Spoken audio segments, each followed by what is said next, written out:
I'm Rhea Paul. I'm a professor in the Yale Child Study Center. My background is as a speech pathologist, and I trained speech pathologists for about 25 years before coming here full-time to work in the autism program. Okay, so I guess the first thing that we could look at is this question of what is autism and what are autism spectrum disorders? Okay. Well, autism was first identified by Leo Kanner in 1943. He was a psychiatrist who noticed that there was a group of children who were different from other children with developmental disorders. They were more socially isolated. They often had stereotypic motor patterns. And he coined the term autism to describe them because autism really means alone. And the feeling he had about these children was that they lived in their own world, that they weren't part of the social world that everyone else participated in. So this small group of children became the basis for the diagnosis of autism. As time went on, and we learned more about these children, we found that there was really a broad range of symptoms that they could show. Some could be very intellectually impaired, so that they were very delayed in terms of their cognitive development.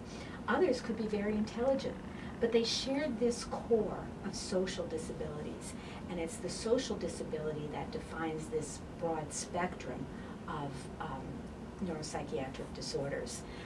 So we refer to it as a spectrum because children who have autism can be so different from each other.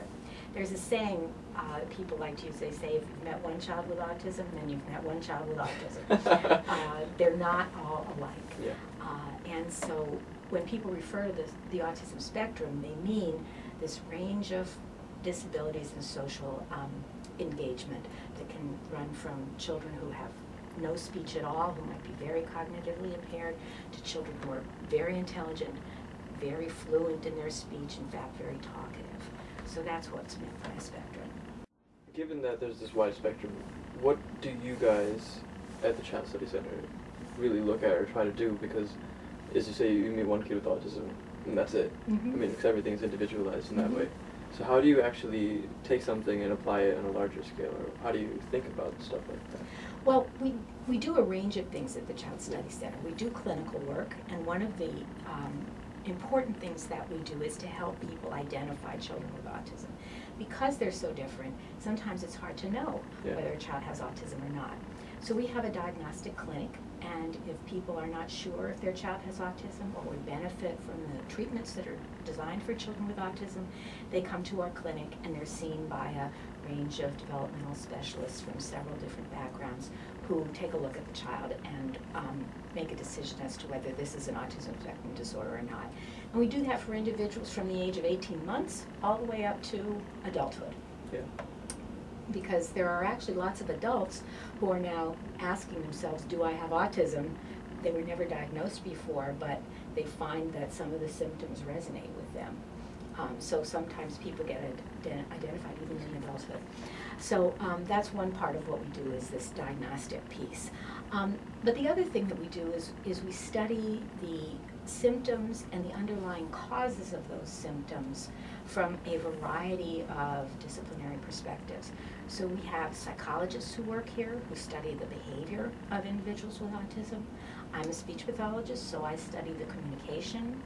We have a huge variety of geneticists and neuroscientists who study the underlying mechanisms. How is it passed from one generation to the next? And it does tend to run in families. What does the brain of a person with autism do that's different from the way other people use their brains? So really, from the level of the molecule all the way to the level of the whole person, we are engaged in a range of research activities. Looking at autism itself, do we really know how it comes about, or are there factors that play into that? Certainly. As I said, it does run in families to some degree, so there is a genetic component, although children sometimes also appear with autism even when no one else with autism has ever been identified in the family, so it does arise spontaneously too. It can be caused by certain infections and illnesses, so when there were epidemics of rubella back in the 60s, before there were vaccines for rubella or German measles. If a mother contracted rubella during pregnancy, sometimes her child would be born with autism. So it can be caused by infections. There's a lot of debate right now about whether there are any environmental factors, like environmental toxins and those kinds of things. There's really no scientific evidence to support the fact that there are, but on the other hand, we can't entirely rule it out. Obviously. When looking at autism, there's these treatment categories. There's 4 different types of approaches that you have to it as well. So would you able to be talking about those? So when we treat children with autism, the treatments derive from a variety of sort of schools of thought. And the way this came about was that prior to the 1960s, and remember autism was only identified in 1943, so we're not talking about a long period of time, but prior to the 1960s, many people believed that autism was basically untreatable. There was nothing you could do about it. And in the 70s, psychologists from a behaviorist point of view, most notably Igor Lovaas, began experimenting with behaviorist approaches. These are approaches that employ stimulus, a response, and a reinforcement, and they attempt to change behaviors in a very systematic and explicit way. And what Lovaas found was that, in fact, if he used a very structured, very intensive behavioral program, he could get gains in children with autism. Now, he made some claims about how big those gains were that have been called into question. Nonetheless, it was certainly the case that he was able to help children with autism by applying these behavioral techniques. So behavioral techniques, very strict, very structured, very teacher-directed, stimulus response, reinforcement types of techniques are used very frequently with children with autism, as they are with children with other disabilities. Now, these techniques are effective, and they really help, and you can teach kids lots and lots of things using these techniques, but they're not perfect. And the reason they're not perfect, their main drawbacks are that children become dependent on the structure and on the prompting and on the tangible reinforcement, so that they don't carry over the skills that they learn in these very structured environments to real life. So you have a child who, in your therapy session, can do a lot of things, who walks out the door and nothing happens. Right. So because of that observation, psychologists and behaviorists began to think about how they could do better to help with generalization. And that's how the idea of naturalistic approaches evolved. So what naturalistic approaches do is try to take all the advantages of these behavioral methods, the structure and the explicitness and the careful sequencing of goals, but build them into a more natural setting. So instead of using just a stimulus response reinforcement paradigm, what these naturalistic approaches do is they arrange the environment so that there are things that are interesting and attractive to the child, but things that he can't get by himself. So very often you see, if you go into a therapy room, you'll see stuffed animals stuck up on the wall with tape. So the child can see them but can't get them. And then what he has to do is essentially ask for help, so that the stimulus to do the desired behavior doesn't come from the adult, it actually comes from the child. The child initiates the sequence of training. And so these naturalistic approaches have also been used quite effectively to help children with autism learn new things. The third approach is the developmental approach, or sometimes called a child-centered approach. And this approach really kind of takes the opposite point of view. It says what we should do to help children with autism learn is follow their lead, figure out what they're interested in, and then use that to teach them. So in this kind of approach, you would have a lot of toys on the table. A child might come in, pick up one of the toys, and the adult will go over to the child and say, "Oh, you like the blue one. I see you picked the blue truck." And so focus on what the child chose himself. So for these approaches, the advantage of them is that kids like them, they're happy, they laugh a lot, people enjoy working with them, and there have been some studies that have demonstrated some improvement.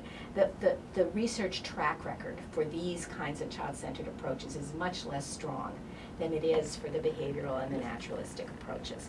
But it's emerging, and truly, I think what's going to be effective for children with autism is a carefully arranged mix of approaches, so that the child gets taught new skills using a behavioral approach because it's very efficient, you get it done fast, then you carry it over into a naturalistic setting, and then you practice it in a more child-centered setting. So I think combining all these approaches is probably going to end up being the most effective, although it's hard to demonstrate that in a scientific study.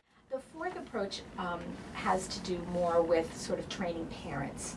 And this tends to be used with younger children, although interventions that focus on behavior problems, tantrums, and self-abuse and things like that will also focus on parents even for older children. But basically the philosophy behind this approach is that the parent is with the child most often. The parent has the greatest opportunity to influence the child's behavior. So if we can train the parents to use these everyday natural situations, then the child will have greater opportunities to learn.